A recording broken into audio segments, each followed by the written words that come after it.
სტატისტიკა, რომელიც ოლიგარქის მთავრობის მიმართ უნდობლობას გამოხატავს. მეთადონის სახელმწიფო პროგრამაში რეგისტრაციის ვადა ხვალ იწურება, თუმცა აღრიცხვაზე ნახევარიც კი არ დამდგარა. ერთ-ერთი მიზეზი მათი სავალდებულო იდენტიფიცირება არ არის გამორიცხული, ოცნება ისინი წინა საარჩევნო მიზნებისთვის გამოიყენოს. ნარკოლოგები კი შავი ბაზრის გააქტიურობაზე ლაპარაკობენ. ივანიშვილის მთავრობის მოჩვენებითი ბრძოლა ნარკოდანაშაუთან და ახალი სისტემა, რომელიც კრიტიკას ვერ უძლებს. ვრცლად ნინი ბალანჩივაძის სიუჟეტში. ოპიოიდური დამოკიდებულების ჩანაცვლებით პროგრამაში მონაწილეობაზე ბენეფიციარებს ვადა ხვალ ეწურებათ.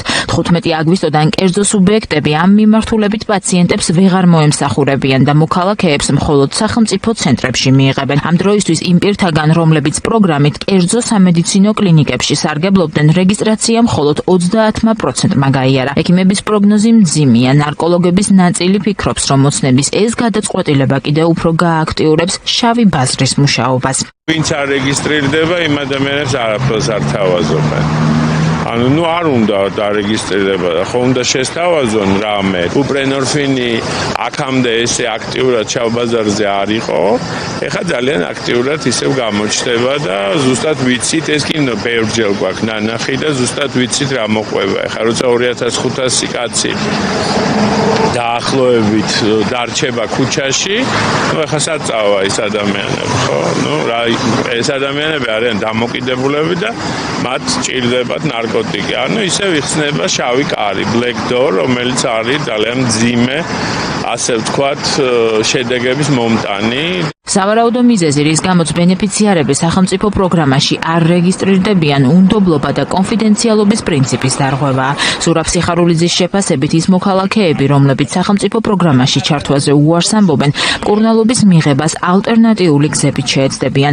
სახელმწიფო პროგრამის დამატებითი გამოწვევებია ინფრასტრუქტურის მოუწესრიგებლობა და უსამსახუროდ დარჩენილი ასობით ექიმი, რომლებიც წლების განმავლობაში კერძო ცენტრებში მუშაობდნენ. ინფრასტრუქტურა რაც აქვს დღეს სახელმწიფო პროგრამებს არის კატასტროფულ მდგომარეობაში.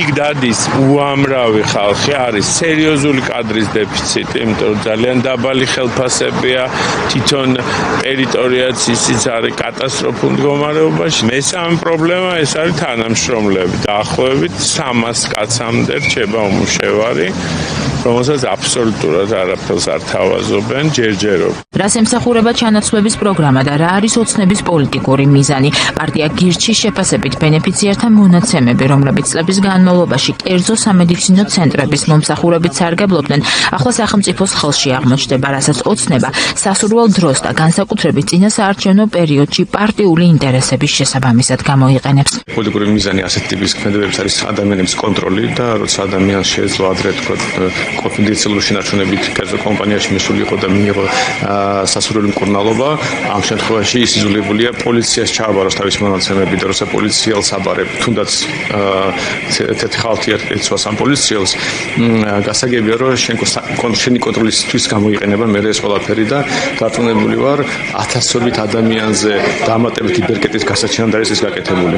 ხოლო რაც ეხება იმ ადამიანებს, ვისაც არ უნდათ რომ მას ასეთი კონტროლი განხორციელდეს, საბოლოო ჯამში ჩემი აზრით ის იძულებული გახდებიან რაღაცნაირად შავ ბაზარს მიმართ.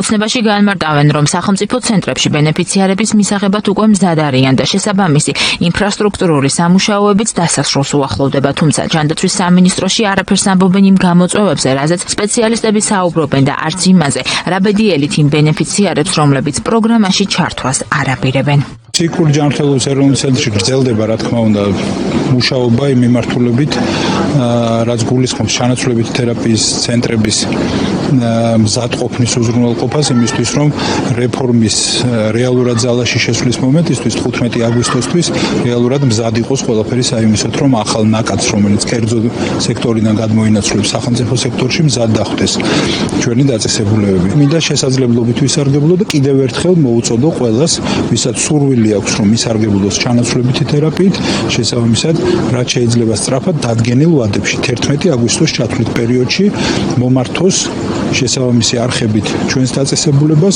ივანიშვილის ხელისუფლება ამტკიცებს, რომ კერძო კომპანიების მიერ გაწეული მომსახურება ხშირად პაციენტისთვის ნარკოტიკული საშუალების ლეგალურად მიწოდებას ისახავდა მიზნად, რის გამოც ბენეფიციარებს ამიერიდან მხოლოდ სახელმწიფო ცენტრებში მიიღებენ. სპეციალისტები კი ვარაუდობენ, რომ ოცნების საბოლოო მიზანი შესაძლოა ეგრეთ წოდებული მეტადონის პროგრამის სრულად გაუქმება იყოს, რაც დამღუპველი იქნება მათთვის, ვინც წლებია მკურნალობის ამ გზას მიმართავს.